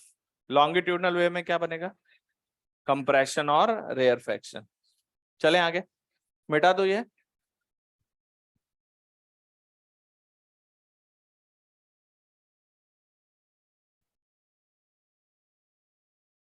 चलिए अब देखिए, जो हमारे पास सॉलिड्स होते हैं ना, सॉलिड मटेरियल, इनमें हम ट्रांसवर्स और लॉन्गिट्यूडनल दोनों तरीके की वेव बना सकते हैं। किसमें? सॉलिड्स में। कैसे? जैसे कि मान लो ये सॉलिड है ना, मान लीजिए आपने इसको होल्ड किया हुआ है कहीं से, ऐसे होल्ड कर लिया है सपोज, और आपने हैमर यहां से मार दिया, बस ये एनालाइज करने के लिए आपने यहां से हैमर मारा, हैमर किया ऐसे, तो क्या होगा? ये पार्टिकल ऊपर नीचे जाना चाहेंगे, तो ये ऊपर नीचे जाएंगे, लेकिन एनर्जी इससे इसमें, इससे इसमें, इससे इसमें,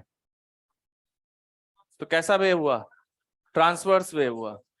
आपने ऐसे मारा है, तो आपका एनर्जी किधर जा रही है? इधर जा रही है वेव, और पार्टिकल्स ऐसे जाना चाहेंगे। कौन सी वेव बना रही है? ट्रांसवर्स। मैंने बताया कि सॉलिड में आप क्या बना सकते हैं? ट्रांसवर्स वेव बना सकते हैं। एक रॉड लिया, उसको इधर से मारा आपने, वो ऐसे ऐसे ऐसे ऐसे क्या कर रहा है? हिल रहा है, वाइब्रेट कर रहा है, तो यहां से एनर्जी इसमें, इससे इसमें, इससे इसमें। आपने तो एनर्जी इसको दी थी ना, सिर्फ इतनी तो मैकेनिक्स जानते हैं। एनर्जी हमने इसको दी है, इससे इसमें, इससे इसमें, इससे इसमें ट्रांसफर हो रही, तो ये किस तरीके की वेव बन गई? Transverse wave. यही अगर आप कहें कि मैंने इस सॉलिड में, आपने यहां से मान लो क्लैंप कर रखा है, ये तो ऐसे ही मैकेनिकल अरेंजमेंट बता रहे हैं, आपने हैमर ऐसे मारा,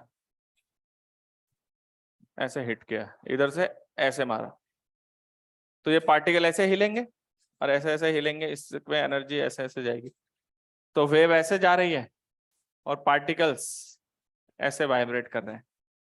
तो सॉलिड में आप ट्रांसवर्स एंड लॉन्गिट्यूडनल दोनों टाइप की वेव बना सकते हैं। किसमें? तुम लोग यार हो तो खतरनाक ही। तो मिक्सचर ऑफ बोथ बन जाएगा। मैं ये बता रहा हूं, मेरा जो पर्पज है वो सुनो। कोई पूछेगा सॉलिड में कौन सी वेव बना सकते हैं, तो दोनों बना सकते हैं, ट्रांसवर्स और लॉन्गिट्यूडनल दोनों बना सकते हैं। यहाँ लॉन्गिट्यूडनल बना के दिखा दिया, यहाँ पर ट्रांसवर्स बना के दिखा दिया।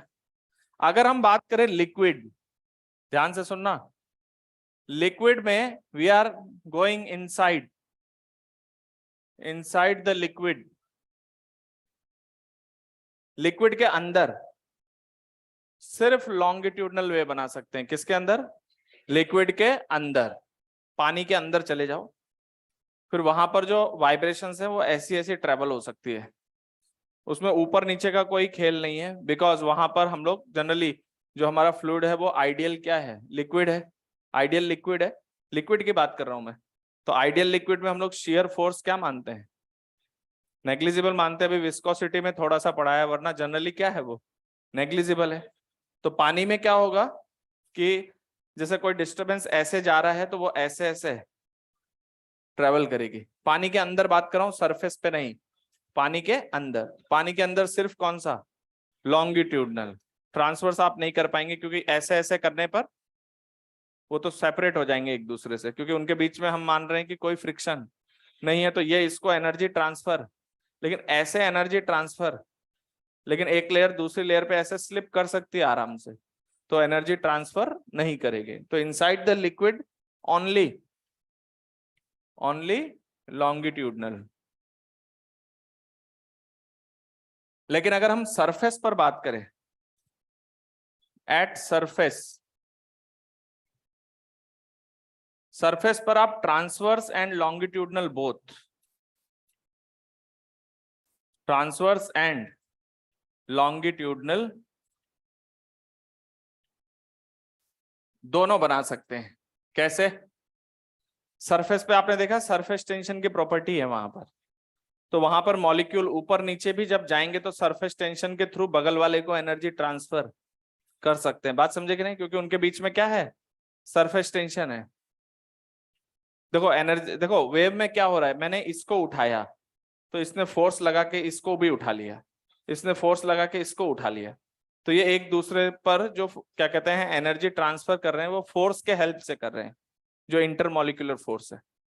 तो मैंने पानी में क्या कहा कि शियर स्ट्रेस हमारा नेग्लिजिबल है, तो हम क्या करें, ये लेयर ऐसे तो एनर्जी ट्रांसफर कर सकता है, लेकिन ऐसे एनर्जी ट्रांसफर, लेकिन पानी के सरफेस पर वहां पे क्या है, सरफेस टेंशन है। तो आपने देखा पानी के सरफेस पे ऐसे लहरें ऊपर नीचे, या जब पानी पे आप पत्थर मारते हो तो वो जो आपको ऐसे ऊपर से उभरा हुआ पार्ट दिखाई देता है, ऐसे सर्कल दिखाई देता है ना, तो वैसे ऊपर और नीचे, तो वो जो ऊपर और नीचे है वहां पर मतलब इससे एनर्जी ऐसे भी ट्रांसफर हो गई है।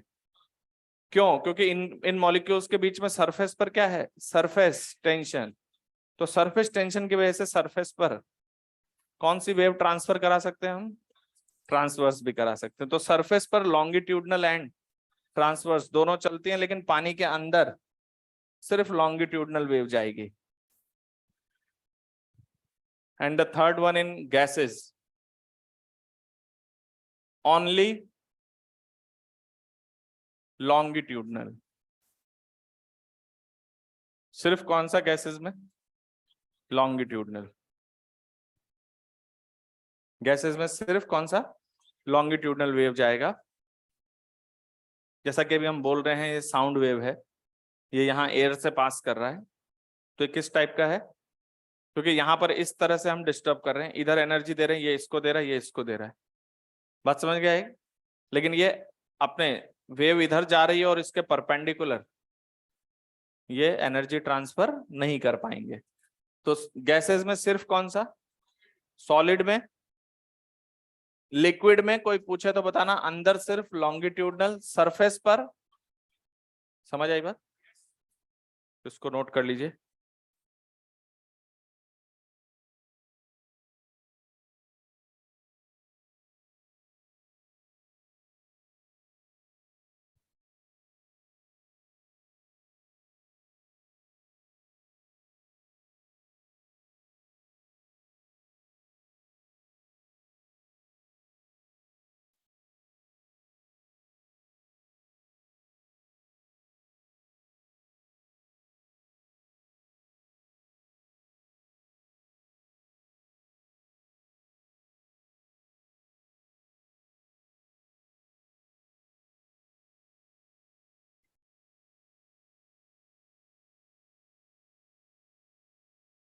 ठीक है, चले आगे, मिटा दो। तो सॉलिड में दोनों, लिक्विड के सरफेस पर लॉन्गिट्यूडनल ट्रांसवर्स दोनों, लिक्विड के अंदर सिर्फ, और गैसेस में सिर्फ लॉन्गिट्यूडनल वेव प्रोड्यूस किया जा सकता है। चलिए नीचे लिखिए, speed of wave, speed of wave.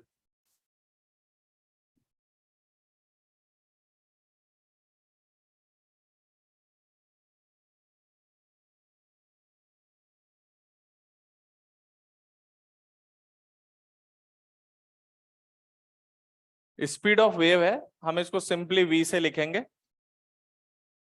इसका मतलब क्या है, जैसे देखिए आपने क्या किया, यहां वाले को एनर्जी दी आपने, इससे ये वाला डिस्टर्ब हुआ, इससे ये वाला डिस्टर्ब हुआ, इससे ये वाला डिस्टर्ब हुआ, तो एनर्जी तो आपने इसको दी थी और थोड़ी देर बाद आपको यहां मिली। मुझे बताइए क्या कोई पार्टिकल गया, वो जो डिस्टरबेंस जो यहां था वो वहां पहुंच गया, या सिंपल लैंग्वेज में जो एनर्जी यहां थी वो वहां चली गई। तो एनर्जी तो एक चीज है, एनर्जी है, लेकिन वो यहां से वहां चली गई। तो जो हम लोग वेव की स्पीड कहने का मतलब है कि जो डिस्टरबेंस है वो यहां से वहां जा रहा है, तो यूनिट टाइम में डिस्टरबेंस आपका जितनी दूर चला जाएगा उसको क्या बोलेंगे भाई? वेलोसिटी का सिंपल डेफिनेशन जैसे मैकेनिक्स में आपने देखा था कि rate of change of displacement बोलो या रेट ऑफ डिस्प्लेसमेंट बोलो, यही ना, उसको हमने वेलोसिटी बोला था। वहां तो पार्टिकल खुद जाता था, यहाँ पर पार्टिकल्स तो अपनी जगह पे ही हैं, वाइब्रेट कर रहे हैं, लेकिन एनर्जी एक जगह से। तो जैसे मान लो आपने अभी यहां से एनर्जी भेजी और 10 सेकंड बाद 50 मीटर दूर है वो, तो 50 मीटर दूर पहुंच गया कितने टाइम में? 10 सेकंड में। तो आप क्या बोलेंगे इसकी स्पीड क्या है? 50 बाई 10, 5 मीटर, अगर ये यूनिफॉर्म स्पीड से ही जा रहा है तो। बात समझ गए कि नहीं? तो पहली बात, ये जो स्पीड कितनी होगी इसके बारे में हम बाद में बताएंगे कि किस स्पीड से जाएगा। ये मटेरियल की प्रॉपर्टी पर डिपेंड करता है और भी कुछ प्रॉपर्टीज पे डिपेंड करता है, जब वो फॉर्मूला आएगा तब बताएंगे आपको। बात समझ गए? तो स्पीड का मतलब क्या हुआ? यूनिट टाइम में वेव जितनी दूर चला जाएगा। वेव का मतलब डिस्टरबेंस या एनर्जी, यहां वाली यहां पहुंच गई, इसको दिखाने के लिए हम एक शब्द यूज करें, that is speed of wave. तो नीचे लिखे स्पीड ऑफ वेव, लिखो it is the distance travelled by wave, it is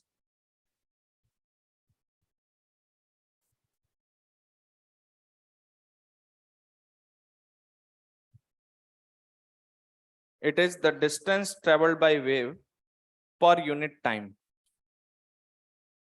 It is the distance traveled by wave per unit time. तो यूनिट टाइम में जितने डिस्टेंस ट्रेवल कर लेगा वो उसकी स्पीड होगी। बात समझ गए? जैसे मैंने कहा कि वेव की स्पीड 5 मीटर पर सेकंड है, तो 1 सेकंड पहले यहां है, 1 सेकंड बाद 5 मीटर दूर है, फिर अगले 1 सेकंड में और 5 मीटर दूर। तो वेव की स्पीड, जिस रेट से वेव चल रही है, that is called as speed of wave, that is the rate of distance travelling. बात समझ में आया?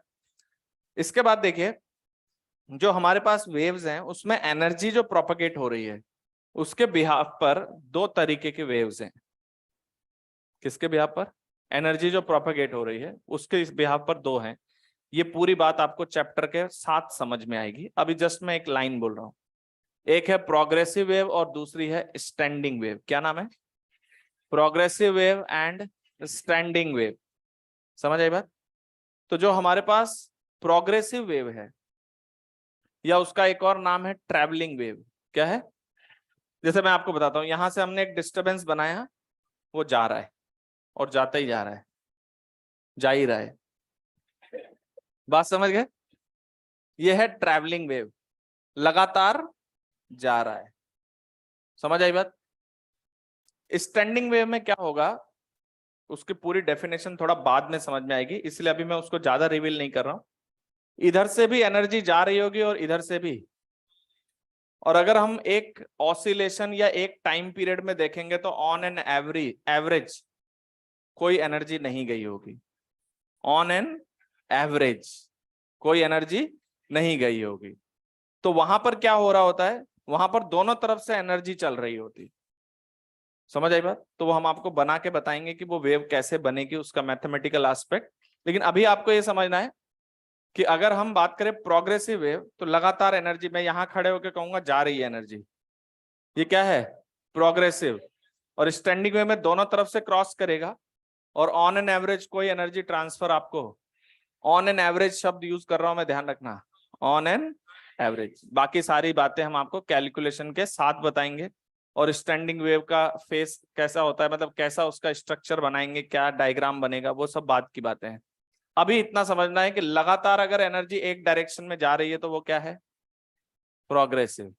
और किसी क्रॉस सेक्शन पे दोनों तरफ से क्रॉस करेंगे तो इसकी हेल्प से जो वेव बनेगी वो स्टैंडिंग वेव होगा। अभी आप प्रोग्रेसिव वेव का भी नहीं जानते हो कि वो कैसा है, क्या है, कैसा दिखेगा। बात समझ रहे हो? तो प्रोग्रेसिव और स्टैंडिंग, लगातार एनर्जी जा रही है तो क्या होगी? प्रोग्रेसिव या ट्रैवलिंग वेव। दोनों तरफ से क्रॉस करेंगे, स्टैंडिंग वेव बनेगा। वो दिखेगा कैसा वो बाद में बताऊंगा। बात समझ रहे हो? अभी कोई देखने की कोशिश मत करो कि वो चीज दिखेगी कैसे। ट्रांसवर्स में कैसा दिखेगा वो बताएंगे, लॉन्गिट्यूडनल में दिखेगा ही नहीं कुछ भी। अभी देखो आपके सामने से वेव निकल रही, कुछ दिख रहा है आपको? कुछ नहीं पता चल रहा है। बात समझ गए क्या? तो वो सारी बातें आपको धीरे धीरे समझ में आएंगी। तो अभी हम लोग सबसे पहले बात कर रहे हैं प्रोग्रेसिव वेव के बारे में। बात समझ गए? वेव का मतलब इन जनरल प्रोग्रेसिव, इसमें एनर्जी इधर जा रही होगी और इधर से क्रॉस करेगी, उधर जाएगी, इधर से आएगी, उधर जाएगी, इधर से आएगी, उधर जाएगी, और लगातार वो आगे जाती जाएगी। स्टैंडिंग वेव में क्या होता है, इधर से भी जा रही होगी, उधर से भी आ रही होगी, फिर ये दोनों मिलकर कुछ क्रिएट करेंगे, उस पूरी चीज का नाम क्या है?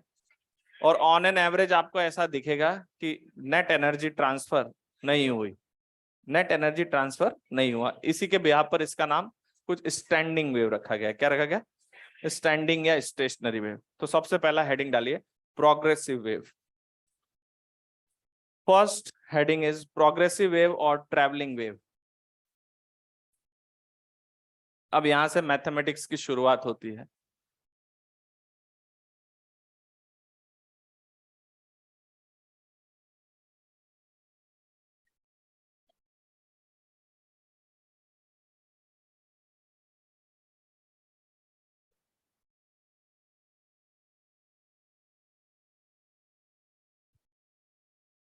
प्रोग्रेसिव वेव या ट्रैवलिंग वेव।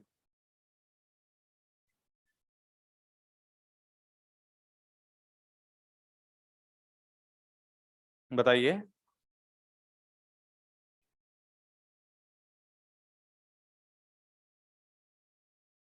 क्या ट्रांसफर होगी? हाँ हाँ,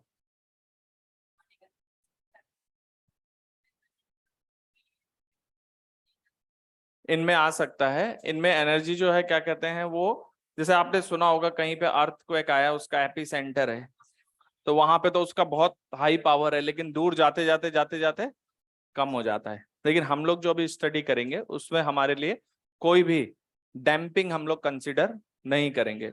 जो एनर्जी है वो वैसा का वैसा ही ले जाएंगे। लेकिन प्रैक्टिकल ग्राउंड पे अगर हम बात करें तो आगे जाते जाते उस एनर्जी में लॉसेस आ सकते हैं, और वो लॉस मीडियम में आएंगे, जो आपको मीडियम में वियर टीयर के फॉर्म में दिखाई देगा।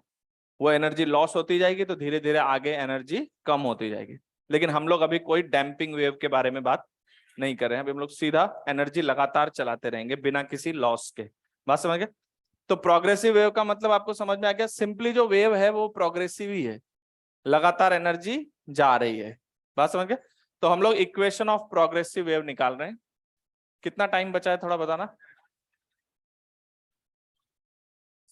चलिए 8 मिनट पूरा सेकंड में बता रहे हैं लोग। Equation of progressive wave. अब पेन बंद कर दो, अब ये समझने का पार्ट है। हालांकि 10 मिनट में तो नहीं आएगा समझ में, फिर भी कोशिश कर रहे हैं। देखिए सबसे पहली बात, पेन बंद कर दो सभी, क्योंकि अब डबल डबल वेरिएबल आने वाला है, तो चीजें समझनी है, नई नई चीजें आपके सामने आ रही हैं। वेव इधर प्रोपोगेट कराना है हमें, इधर ले जाना है। मान लीजिए ये एक्स एक्सिस है, इस एक्स डायरेक्शन में आप किसको ले जा रहे हैं? वेव को। अब वेव में एक डिस्टरबेंस है और उस डिस्टरबेंस में एनर्जी है। तो हम लोग बात कर रहे हैं डिस्टरबेंस की। क्या है डिस्टरबेंस? बेसिकली क्या है, पार्टिकल को मूव ही तो कराया आपने। तो डिस्टर्ब करने का मतलब पार्टिकल को आपने कुछ मोशन देके या कुछ मूवमेंट दे दिया। तो यहां पर ये हमारा x इक्वल टू 0 है। क्या है? और यहां पर जो हमारा डिस्टरबेंस है, डिस्टरबेंस, अब डेफिनेटली आप जो जानते हो कि जो हम लोग पढ़ेंगे उसका प्रॉपर मैथमेटिकल फंक्शन होना चाहिए, तो उसके अकॉर्डिंग बात करेंगे। ठीक है? तो यहां पर जो डिस्टरबेंस है वो y है, that is a function of t। y is displacement. क्या है? अच्छा ध्यान रखना, जो मैं इक्वेशन लिख रहा हूं ये लॉन्गिट्यूडनल भी हो सकता है और ट्रांसवर्स। जैसे ट्रांसवर्स में वेव इधर जा रही है तो पार्टिकल ऐसे ऐसे जाएंगे, तो y का मतलब होगा उनका डिस्प्लेसमेंट y के अलोंग परपेंडिकुलर टू दिस। और यही अगर वो ऐसे ऐसे आगे पीछे हो रहे हैं तो लिखने के लिए y लिखेंगे, लेकिन उसका मतलब होगा ऐसे बोलेंगे कि अलोंग द प्रोपगेशन ही है वो y। तो ध्यान रखना, वेव ऐसे जा रही है तो ट्रांसवर्स में y ऐसे ऊपर नीचे होगा। y is the displacement from its mean position, या जहां इसको पहले होना था वहां से y बता दिया हमने। कंफर्म? तो ट्रांसवर्स में वेव इधर जाएगी, पार्टिकल ऊपर नीचे डिस्प्लेस होते रहेंगे ऐसे ऐसे। और जो आपका लॉन्गिट्यूडनल में वेव भी इधर जाएगी, पार्टिकल आगे पीछे होता रहेगा। तो कोई ऐसा मत कहना कि सर आप वाई क्यों लिख रहे हो इसको, वाई का मतलब वाई ही हो ऐसा नहीं है। वाई का मतलब है हम उसके डिस्प्लेसमेंट को वाई बोल रहे हैं, और उसकी डायरेक्शन वो भी अलोंग है लॉन्गिट्यूडनल में, और परपेंडिकुलर है ट्रांसवर्स में। बात समझ गए? और ये जो डिस्टरबेंस दिया है मैंने एट एक्स इक्वल टू 0 दिया है, मतलब ये डिस्टरबेंस किसका है? एक्स इक्वल टू 0 वाले का। मतलब सिंपली अब आपको ये पता चल गया कि एक्स इक्वल टू 0 वाला कब कब किस वाई पर होगा। अगर मैं एफ ऑफ टी दे देता हूं, अगर मैं एफ ऑफ टी दे देता हूं डिस्टरबेंस का फंक्शन, इसका मतलब आपको पता है एक्स इक्वल टू 0 वाला कब कहां पर है। थोड़ी देर के लिए मान लो ये फंक्शन है एफ ऑफ टी बराबर टी स्क्वायर, तो टी बराबर 0 पे इसकी हाइट कितनी है? 0। टी बराबर 1 सेकंड पे 1, टी बराबर 2 सेकंड पे 4, टी बराबर 3 सेकंड पे, आपको पता है किस टाइम पे कहां पर है। तो डिस्टरबेंस जो आपने भेजा है वो है क्या? Displacement of particle. क्या भेजा? और डिस्प्लेसमेंट के करस्पॉन्डिंग फिर हम लोग एनर्जीज की बात करेंगे, अभी हम डिस्टरबेंस की बात कर रहे हैं। Disturbance is your displacement. समझ एक बार? बहुत इजी है, अगर आप समझोगे तो एक लाइन में समझ में आ जाएगा। मुझे बताइए जो चीज यहां है अभी, जैसे अभी टी बराबर 0 पे यहां क्या है? एफ ऑफ 0, सही है। वो एफ ऑफ 0 यहीं रहेगा, या वो एफ ऑफ 0 तो आगे वाले को ट्रांसफर हो जाएगा? क्योंकि हम कोई एनर्जी में लॉस कंसिडर, हमने इसको 1 mm उठाया, अब हम इसको 2 कर रहे हैं, तो 1 अगले वाले को दे दिया इसने, फिर इसको 2 उठाया, ये 2 आगे वाले को दे दिया इसने, फिर हमने 3 लिया, 3 आगे वाले को गया। तो जो डिस्टरबेंस आप इसको दे रहे हैं वो आगे जाता जा रहा है बिना किसी वैनिश हुए, हम कोई डैम्पिंग कंसिडर। तो अगर हम कह रहे हैं कि इसके पास कोई डिस्टरबेंस है और वो डिस्टरबेंस आगे वाले को भेज दिया जा रहा है लगातार, अब बताइए अब आप क्या कर रहे हैं? इसको डिस्टर्ब कर रहे हैं, ये अपने इसके अकॉर्डिंग ये तो डिस्टर्ब हो रहा है, और ये अपनी एनर्जी आगे। तो इसके पास जो डिस्टरबेंस अभी है, इसके आगे वाले के पास अभी होगी या बाद में होगी? बाद में होगी। मान लीजिए यहां पर है, अच्छा अब मैं ऐसा कर रहा हूं, अब हम भूल जाते हैं, ये नहीं सोचते कि हम डिस्टरबेंस कहां से दे रहे हैं। आप ये मानो कि इसका डिस्टरबेंस अभी x बराबर 0 पर है, मतलब आपको मैथमेटिकली पता है कि x बराबर 0 वाले के पास f ऑफ t क्या क्या है, यस और नो। चलिए अब आपका वेव किधर प्रोपेगेट कर रहा है? x डायरेक्शन में। हमने ये लिया है x बराबर 0। तो अगर आपका वेव पॉजिटिव x डायरेक्शन में प्रोपेगेट कर रहा है और उसकी स्पीड v है, क्या है? जब तक नहीं कहा जाए स्पीड कांस्टेंट है, स्पीड कांस्टेंट के अकॉर्डिंग कांस्टेंट स्पीड से जा रहा है ये। समझ आई बात? इधर देखो ध्यान से, इधर जा रहा है v स्पीड से आपका डिस्टरबेंस, है ना। इसके पास जो डिस्टरबेंस अभी है किसी x वाले, क्योंकि वेव किधर जा रही है? पॉजिटिव x डायरेक्शन में। तो अगर मैं इधर वाले की बात करूं तो इधर वाले पे वो डिस्टरबेंस यहां पहले है और यहां बाद में आएगा क्या? तो पहले मैं आपको बता देता हूं, इक्वेशन ऑफ वेव का मतलब होता है किसी x वाले के पास किसी टाइम t पर कितना y है, ये बताने वाली इक्वेशन। इक्वेशन ऑफ वेव का मतलब क्या है? किसी x वाले के पास किसी टाइम t पर कितना y है, वो y का जो फंक्शन आएगा वही क्या है? Equation of wave. और वो दो वेरिएबल्स का फंक्शन होगा, किसी x वाले की भी बात करेगा और किसी टाइम t पर भी। नहीं, y तो वैल्यू है, y तो डिस्टरबेंस है। किसी x वाले पर किसी टाइम t पर क्या है, क्योंकि उसके पास अलग अलग टाइम पे अलग अलग चीजें हैं। बात समझ रहे हो? चलिए अब हम लोग बहुत आराम से इसकी इक्वेशन लिख लेते हैं, बाकी डिटेल हम लोग नेक्स्ट क्लास में बात करेंगे, टाइम तो हो ही गया है।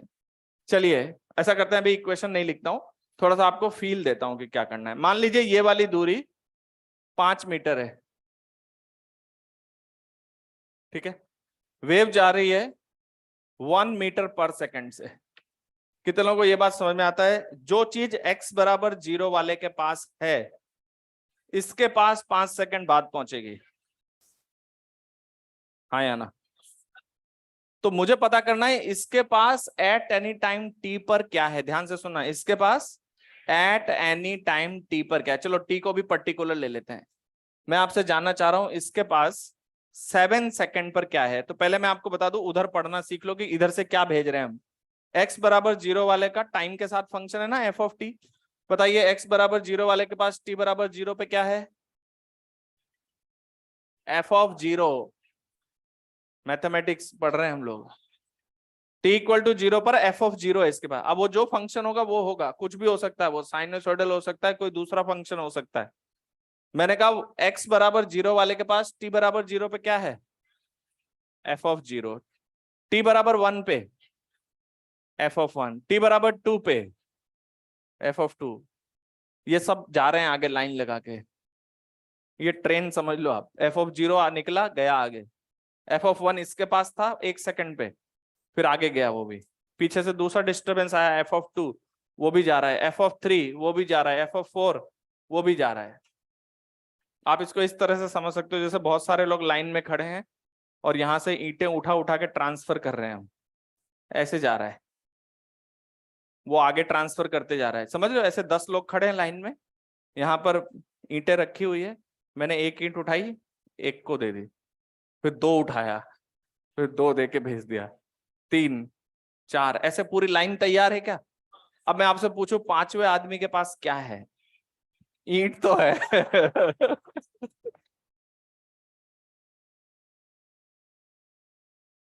तो एक मिनट, 5वें आदमी के पास क्या है। एक मिनट सुन लो बस, अभी इसमें मैं क्वेश्चन पे नहीं जाऊंगा क्योंकि वो भारी मामला है, वो कल ही बात करेंगे। अभी मैं एक सिंपल बात करता हूं। मैंने आपसे क्या पूछा, उस 5वें आदमी के पास क्या है। तो आप देखोगे कितना टाइम हो गया, कैसे चल रहा है, उसके हिसाब से आपको किसकी जानकारी है, x बराबर 0 वाला है, वो क्या क्या भेज रहा है और आप उसको देखते हुए बता रहे हैं। तो एक बात बताइए, इसके पास 7 सेकंड पे क्या है जो उसके पास 2 पे था, क्या कहते हो। इसके पास, उसके पास जो भी चीज है इसके पास 5 सेकंड के बाद आती है, तो इसके पास जो है उसके पास 5 सेकंड पहले है। तो मैं कह रहा हूं इसके पास 7 सेकंड पे क्या है, जो उसके पास t बराबर 2 सेकंड पे थी, जो t बराबर 2 सेकंड पे उसके पास थी, वो t बराबर 7 सेकंड के, क्योंकि 5 सेकंड तो उसको आने में लगा है। समझ आई बात। तो अगर मैं आपसे किसी के बारे में भी जानना चाह रहा हूं तो याद रखना ये बातें कैसे की जाएगी, क्योंकि पूरा मैथमेटिकल गेम है। तो हम x बराबर 0 वाले की जानकारी आपको दे रहे हैं, उसके पास क्या है, और ये भी बता रहे हैं कि वेव किधर प्रोपेगेट कर रही है ना। तो अगर मैं ये पूछूं कि इसके पास एट एनी टाइम t पर क्या है, तो मैथमेटिकल लैंग्वेज में बोलो F of t minus 5। Check उसको ही कर रहे हैं बार बार क्योंकि पता उसका है। तो एक ऐसी इक्वेशन निकाल देना जो किसी भी x के बारे में किसी भी टाइम t पर बताए। जैसे मैं बोल के जा रहा हूं, मैंने कहा किसी x वाले के पास t टाइम पे क्या है, तो जो उसके पास t minus x by v पे है,